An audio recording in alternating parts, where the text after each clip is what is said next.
چاہتا ہوں کہ قرآن مجید سائنس کی کتاب نہیں ہے SCIENCE، لیکن ہے سائنس کی کتاب SIGNS۔ یہ ہے نشانیوں کی کتاب، آیتوں کی کتاب۔ اور قرآن مجید میں 6000 سے زیادہ نشانیاں ہیں، 6000 سے زیادہ آیتیں ہیں۔ ان میں سے 1000 سے زیادہ الحمدللہ سائنس کے بارے میں ذکر کرتی ہے۔ آج کی اس تقریر میں میں صرف ان سائنٹیفک فیکٹس، سائنس کے حقائق کے بارے میں ذکر کروں گا which have been established، جو سائنسداں ثابت کر چکے ہیں۔ Scientific hypothesis, scientific theories, scientific نظریہ، ان کے بارے میں ذکر نہیں کروں گا، کیونکہ ہم جانتے ہیں کہ many a time scientific hypothesis theories take U-turns۔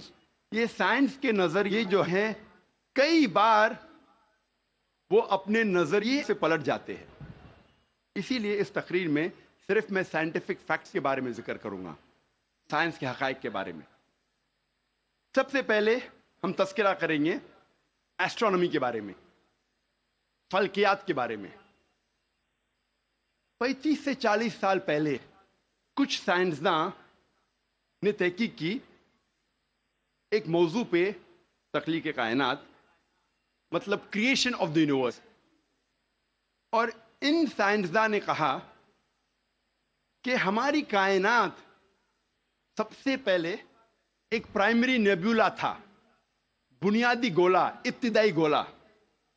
اس کے بعد there was a secondary separation، دوسری جدائی، دوسری علیحدگی، اور ایک بڑا دھماکہ ہوتا ہے بگ بینگ۔ اس کے بعد وجود میں آیا گیلیکسیز، کہکشائیں، ستارے، سیارے، چاند، سورج، اور یہ زمین جس میں ہم رہتے ہیں۔ اسے سائنسداں نے کہا بگ بینگ، بڑا دھماکہ۔ یہ جو سائنسداں نے تقریباً 40 سال پہلے ڈھونڈا کس طریقے سے کائنات وجود میں آئیں، تخلیق کائنات، قرآن مجید میں اس کا ذکر 1400 سال پہلے ہے۔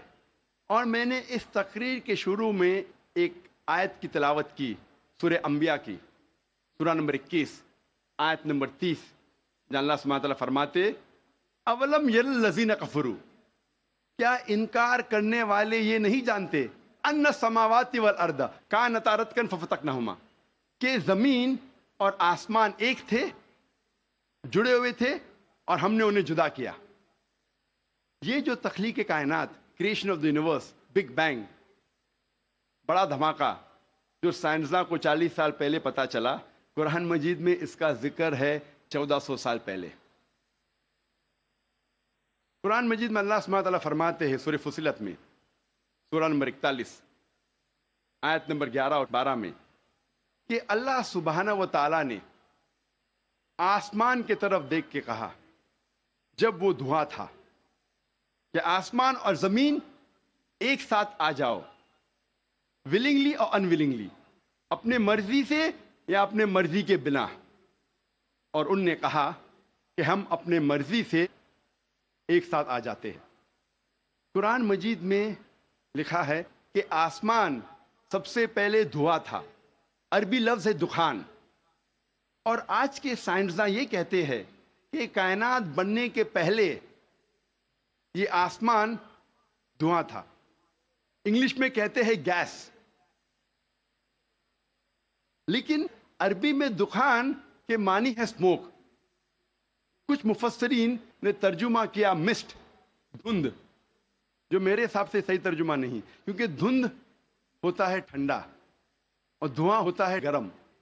دھماکے کے بعد ہم اکثر دیکھتے ہیں گرم دھواں، دھند نہیں دیکھتے۔ تو قرآن مجید میں لکھا ہے کہ آسمان تھا دھواں۔ اور آج سائنس یہ کہتی ہے کہ اسموک گیس سے اور بہترین لفظ ہے۔ جو قرآن مجید میں دخان لکھا ہے وہ گیس سے اور بہترین ہے، اور scientifically smoke is a better word than gas. آپ سوچ سکتے قرآن مجید میں اس کا ذکر ہے 1400 سال پہلے۔ انسان پہلے سمجھتے تھے کہ زمین سپاٹ ہے، چپٹی ہے۔ سب سے پہلی بار اگر کوئی انسان نے یہ ثابت کیا کہ دنیا بیضوی ہے، وہ ایسا Francis Drake sun 1577 1577 when he sailed around the earth، جب سمندر پہ سفر کیے دنیا کے گول، سر فرانسس ڈریک نے ثابت کیا کہ دنیا بیضوی ہے۔ قرآن مجید میں اس کا ذکر ہے 1400 سال پہلے۔ قرآن میں اللہ تعالیٰ فرماتے ہیں سورہ لقمان میں، سورہ نمبر 31 آیت نمبر 29 میں، الم ترى ان اللہ یلیج اللیل فی النہار ویلیج النہار فی اللیل، اللہ سبحانہ و تعالیٰ نے رات کو دھیرے دھیرے آہستہ آہستہ دن میں تبدیل کیا اور دن کو دھیرے دھیرے آہستہ آہستہ رات میں تبدیل کیا۔ یہ دن کا رات اور رات کا دن آہستہ آہستہ دھیرے دھیرے تبدیل ہونا یہ ثبوت دیتا ہے کہ دنیا بیضوی ہے۔ اگر دنیا چپٹی اور سپاٹ ہوتی تو دن فوراً رات میں تبدیل ہوتا اور رات فوراً دن میں تبدیل ہوتی۔ اللہ تعالیٰ فرماتے سورہ الزمر میں، سورہ نمبر 39 آیت نمبر 5 میں، کہ اللہ سبحانہ و تعالی رات کو دن پہ لپیٹتا ہے اور دن کو رات پہ لپیٹتا ہے۔ قرآن میں عربی لفظ ہے قوارہ، جس کے معنی لپیٹنا۔ جس طریقے سے ایک انسان پھیٹا سر پہ لپیٹتا ہے، a person coils the turban on the head، اسی طریقے سے اللہ تعالیٰ فرماتے ہیں کہ رات دن پہ لپیٹی جاتی ہے اور دن رات پہ لپیٹا جاتا ہے۔ یہ دن کا رات اور رات کا دن پہ لپیٹنا اسی وقت پاسبل ہے جب دنیا بیضوی ہے۔ اگر دنیا چپٹی اور سپاٹ ہوتی تو یہ ممکن نہ ہوتا۔ قرآن مجید میں اللہ تعالیٰ فرماتے ہیں سورہ نازیات میں، سورہ نمبر 79 چیپٹر 79 آیت نمبر 30 میں، وَالْأَرْضَ بَعْدَ ذَلِكَ دَحَاهَا، اور اس کے بعد اللہ سبحانہ و تعالیٰ نے زمین کو پھیلایا بچھونا جیسے۔ دہا کہ ایک معنی ہے پھیلانا، اور دہا کی دوسری معنی آتا ہے عربی لفظ دھویا سے، جس کے معنی ہے بیضا، جس کے معنی ہے انڈا۔ اور ہم جانتے ہیں کہ دنیا گول ہے، بیضوی ہے، اور ہم یہ بھی جانتے ہیں آج کہ دنیا پوری طریقے سے گول نہیں ہے، وہ اوپر اور نیچے سے from the poles it is flattened, اوپر اور نیچے سے چپٹی ہے، جسے ہم کہتے ہیں انگریزی میں جیو اسفیئریکل ان شیپ، ارضی بیضوی۔ اور یہ لفظ جو دہا ہے وہ عام انڈے کے لیے نہیں ہے، عام بیضے کے لیے نہیں، خصوصاً شتر مرغ کے انڈے کے لیے، شتر مرغ کے بیضے کے لیے۔ اور جب ہم دیکھتے ہیں شتر مرغ کا بیضا انڈا از جیو اسفیئریکل ان شیپ، ارضی بیضوی کے شکل میں ہے۔ آپ سوچ سکتے ہیں 1400 سال پہلے اس کتاب میں لکھا ہے کہ یہ زمین، یہ دھرتی اس جیو اسفیئریکل ان شیپ، ارضی بیضوی شکل میں ہے۔ پہلے انسان یہ سوچتے تھے یہ چاندنی جو ہے، چاند کی روشنی، یہ اس کی خود کی روشنی ہے۔ چند صدی پہلے ہمیں پتا چلا کہ چاند کی روشنی، چاندنی اس کی خود کی روشنی نہیں ہے، یہ سورج کی لی ہوئی روشنی ہے، سورج کی منعکس شدہ ریفلیکٹڈ لائٹ ہے، بوروڈ لائٹ ہے۔ قرآن مجید میں اللہ سبحانہ تعالیٰ فرماتے ہیں سورہ فرقان میں، سورہ نمبر 25 آیت نمبر 61 میں، اللہ سبحانہ و تعالیٰ نے آسمان میں برج رکھے، تاروں کے جھنڈ، اور اس میں رکھا سورج جس کے پاس خود کی روشنی ہے، سلگتا ہوا چراغ، اور رکھا چاند جس کی لی ہوئی روشنی ہے۔ قرآن میں سورج عربی میں کہا گیا ہے شمس، اور اس کی روشنی کو کہا گیا ہے سراج، وہاج اور دیا، جس کے معنی ہے سلگتا ہوا چراغ یا مشال یا دیا۔ تینوں کے معنی ہیں کہ سورج کی روشنی خود کی ہے، اور چاند کو کہا گیا ہے قرآن مجید میں قمر، اور چاندنی کو کہا گیا ہے منیر یا نور. منیر means borrowed light, لی ہوئی روشنی, یا نور meaning reflected light, منعکس شدہ روشنی, reflected light. آپ سوچ سکتے قرآن مجید 1400 سال پہلے کہتا ہے کہ یہ چاندنی خود کی روشنی نہیں ہے, چاند کی لی ہوئی روشنی ہے.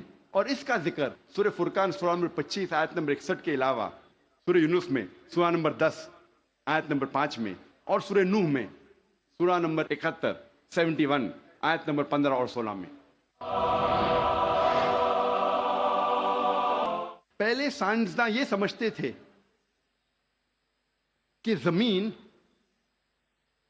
کائنات کا مرکز ہے اور باقی سیارے چاند اور سورج زمین کے گول گھوم رہے ہیں, چکر لگا رہے ہیں. اسے کہتے تھے تھیوری آف جیو سینٹرزم, زمین کو مرکز سمجھنے کا نظریہ.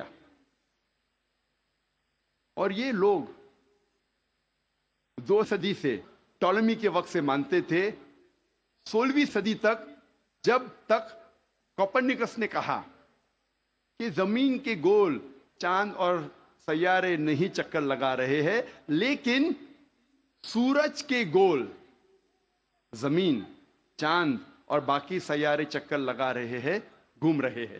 اسے کہتے تھے ہیلیو سینٹرک تھیوری, مطلب سورج کا مرکز ہونے کا نظریہ. اور سن 1609 میں ایک جرمن سائنٹسٹ جس کا نام تھا یوہنس کیپلر, اس نے لکھا اپنی کتاب میں ایسٹرونوما نووا کہ صرف سیارے اور چاند سورج کے گول گھوم نہیں رہے ہیں, لیکن زمین, چاند اور سیارے پلانٹس سورج کے گول گھومنے کے علاوہ اپنے محور پہ گردش کر رہے ہیں. They are rotating about their own axis. اور جب میں اسکول میں تھا, میں سن 1981 میں 10ویں میں تھا, جغرافی میں نے پڑھا تھا کہ زمین, چاند اور سیارے پلانٹس وہ چکر لگا رہے ہیں, they are revolving and rotating, اور اپنے محور پہ گردش کر رہے ہیں. لیکن سورج اپنے محور پہ گردش نہیں کر رہا ہے. لیکن میں نے جب قرآن کی ایک آیت پڑھی, سورہ انبیاء سورہ نمبر 21 آیت نمبر 33 میں اللہ سبحانہ وتعالیٰ فرماتے ہیں هو الذی خلق اللیل والنہار, اللہ سبحانہ و تعالیٰ نے رات اور دن بنایا, والشمس والقمر, سورج اور چاند, کل فی فلک یسبحون, وہ گھوم رہے ہیں اور اپنے محور پہ گردش کر رہے ہیں. قرآن کا لفظ یہاں ہے یسبحون. قرآن یہ کہتا ہے کہ sun and the moon are revolving, چکر لگا رہے ہیں, گھوم رہے. اس کے علاوہ یسبحون, یہ عربی لفظ یسبحون آتا ہے لفظ صباح سے, اور صباح ایک عربی لفظ ہے جو چلتے ہوئے جسم کے موومنٹ کو ڈسکرائب کرتا ہے. مثال کے طور پہ اگر میں کہوں گا کہ کوئی انسان پانی میں سباہ کر رہا ہے, اس کے یہ معنی نہیں کہ وہ پانی کے اوپر فلوٹ کر رہا ہے, اس کے معنی ہے کہ وہ پانی میں تیر رہا ہے. اگر میں کہوں گا کوئی سباہ کر رہا ہے زمین پہ, اس کا مطلب نہیں کہ وہ آدمی زمین پہ رول کر رہا ہے, اس کا مطلب ہے کہ وہ انسان زمین پہ چل رہا ہے یا دوڑ رہا ہے. اسی طریقے سے جب اللہ سبحانہ تعالیٰ یہ لفظ کا استعمال کرتے ہیں کوئی فلکی جسم کے لیے, فار اے سیلیسٹل باڈی, اس کے معنی نہیں کہ وہ فلائی ہو رہا ہے یا فلوٹ ہو رہا ہے, اس کے معنی ہے it is rotating about its own axis, وہ اپنے محور پہ گردش کر رہا ہے. آج سائنس ترقی کرنے کے بعد سائنس یہ کہتی ہے کہ آپ سورج کا عکس ٹیبل کے اوپر دیکھ سکتے ایک آلے کے ذریعے, اور پتہ لگتا ہے کہ سورج میں بلیک سپاٹس ہے, اور یہ بلیک سپاٹس تقریباً 25 دن لیتے ہیں گردش کرنے کے لیے. اس سے یہ ثابت ہوتا ہے کہ سورج تقریباً 25 دن لیتا ہے ایک گردش کرنے کے لیے. تو آج سائنس یہ تسلیم کرتی ہے کہ سورج بھی اپنے محور پہ گردش کر رہا ہے. جو میں نے اسکول میں تقریباً 28 سال پہلے پڑھا تھا کہ سورج واز اسٹیشنری, سورج گردش نہیں کر رہا ہے.